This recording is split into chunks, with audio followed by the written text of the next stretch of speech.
Well, you being from Louisiana and me being from Florida, Henry, we know hurricanes. And I have to say, for me, at least one of the best things about being here is that we don't have to deal with them. Yeah, and we never will, but residents down in Florida and along the East Coast, unfortunately, going to have to be on the lookout for which could potentially strengthen into Hurricane Debbie, but now a tropical storm. For the moment, looking much cooler for your Sunday. Highs are going to be in the 70s for many of us. Notice Monday, though, we get some really big rain chances in play, anywhere from 60 to 80%.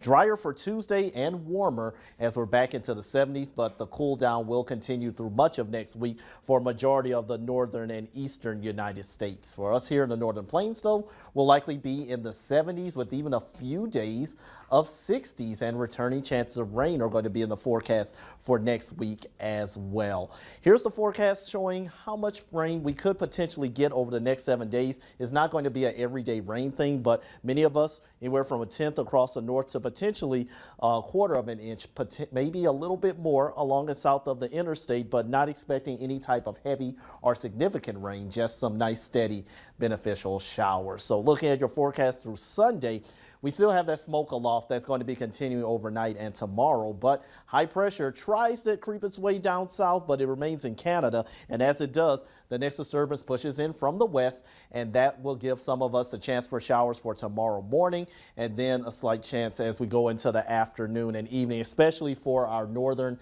and eastern counties. Across the southwest, you might be remaining dry most of the day, where chances are roughly 20% for Bismarck, Dickinson, Bowman, and into Williston, slightly higher for Jamestown and Minot. So there's that high that's going to keep itself in Canada, still hot across the far south, but as Emmeline mentioned, still keeping our eyes on what is now Tropical Storm Debbie. So residents in Florida already feeling the impacts with the rain and wind. Tropical storm warnings in effect for majority of Florida from the Keys all the way to the Big Bend region, but notice in red, these are hurricane warnings, which will remain in effect at least until Tuesday evening. So for the time being, forecast does call, unfortunately, for Debbie to potentially strengthen at least into a Category 1 hurricane before making landfall in Florida. So the latest has Debbie with max sustained winds at 40 miles per hour as we go into, let's say,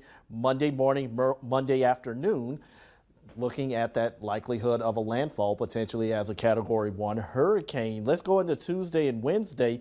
Remains over Georgia, at least the center, but the effects and impacts are going to be felt into the Carolinas and farther north, and that is going to continue at least through Wednesday, Thursday, if not towards the end of next week. So a little bit of good news for everyone, folks, is that we will have cooler weather. Look at those highs in the 70s, almost kind of feeling a little fall-like for a little bit. Uh-oh, don't say that. Yeah, not yet. Not I was yet. going to say nice, but you know what? That's a warning. Yes. All right, we'll enjoy those beautiful temperatures while they last.